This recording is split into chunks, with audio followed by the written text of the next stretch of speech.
Om Shanti, the Sindh community. Our story begins nearly 50 years ago in Sindh, a region of northwestern India. The condition of religious practice among the Hindus had degenerated from its once high level. Thanks to the influx of foreign missionaries and the sustained impact of Western attitudes upon their civilization, the quality of life there began to change indiscernibly at first, and then more and more obviously for the worse. The whole web of the culture was unraveling.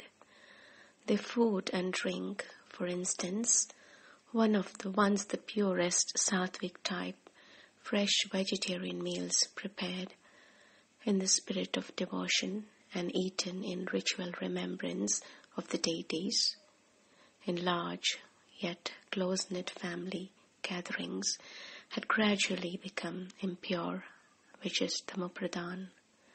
The people became carnivorous, and habits of quick, inattentive, and uncontrolled eating grew dominant.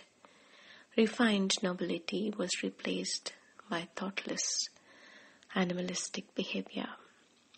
People continued to perform their traditional worship, at least outwardly, but the ceremonies became inevitably emptied of the once exalted meaning. Men's minds were filled now with the greed for money, the hunger for status. Trickery became the order of the day in business dealings. Anger exploded within the contours of every relationships, and the very content of people's speech shifted from subjects of piety and spirituality to that of their new cravings and worldly desires, their hatreds and their lust. New customs developed of buying useless and expensive items purely for show, and of holding costly celebrations of many kinds for vain and selfish ends. These customs ate away at the whole of Indian society, a society which was the oldest and firmest and deepest of any in the world. That more modern growths on the human tree were also undergoing similar disruptions was more understandable, because they did not possess the same levering of time and cultural wisdom. But now the very seat of human achievement was being shaken. It was a sign, although not recognized, that the entire world was entering its final paroxysm of unrest before the process of renewal could begin. Who was there to guide the people back to the path of wholesomeness? Not the legends of corrupt, unprincipled politicians, nor the British rulers who were bent on exploitation rather than upliftment of the populace, nor the native royalty who were trapped within their own costumes, now more ludicrous than lordality, nor the sincere but limited social and political reformers who strove for the freedom of India from the British but had little to offer toward achieving freedom from corruption and vice.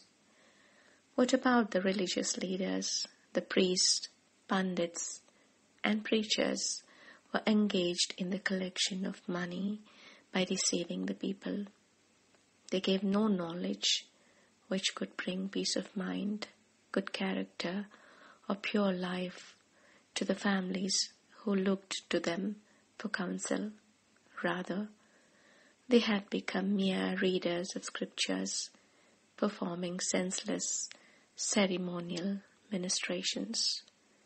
Many even passed themselves of as God, or convinced the gullible followers that God was everything. Such doctrines successfully destroyed the intellects of the people, removing the aim and object, banishing all higher purposes in life. If we are already part of God, what is there to strive for? Why become perfect if life is but a dream?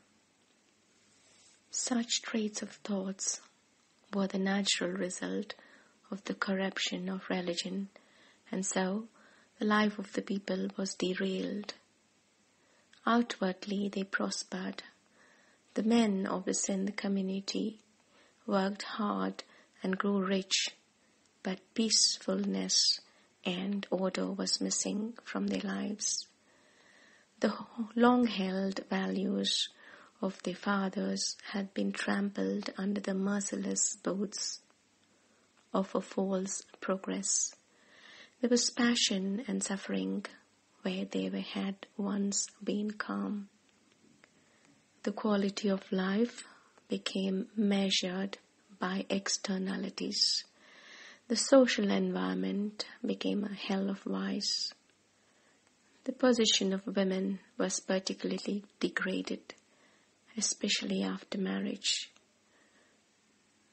Mothers were treated as mere domestic servants and as playthings.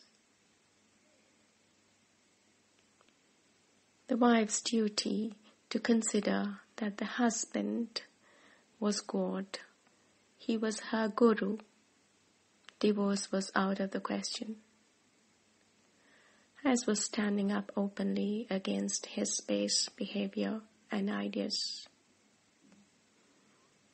To reinforce this masculine tyranny, women may excluded from getting an education. A wife had to cover her face with a veil. She lived her life imprisoned within the four walls of her husband's home, a lifelong servant in his family's midst. Her hours taken up with the drudgery of cooking, cleaning, washing clothes for the clan to whom she was in bondage. And the women suffered. They knew quite well that they were prisoners and that the males held all the keys. Women had no right to engage in religious preaching, nor were they entitled to become renunciates, that is, sannyasis, and remain in celibacy. For them, they escaped from the life sentence of marriage. As the days of Kali Yuga, the final era of unhappiness before the cycle of time is completed and happiness restored on earth, moved into deepest darkness, the bondage of all souls everywhere increased, not only the world wars of ever increasing violence and the civil wars and oppressions, the genocides of minorities, the physical ravishment of the environment were growing like a cancer on the planet. But the root of these symptoms in every soul, the bondage to Maya, was growing in fierce and dramatic fashion. It was the inner bondage to one's own uncontrollable, changing tendencies, the fluctuation of extroversion and depression, passion and sorrow, and as action inevitably follows thought, so the souls were now conducting themselves even more selfishly, more hatefully, more stupidly than ever. Around the world, humanity lay in this bitter sleep of ignorance. Not a ray of knowledge could be seen. This was the darkest period of all, in the night of Brahma, the midnight of history, the eclipse of God. Om Shanti.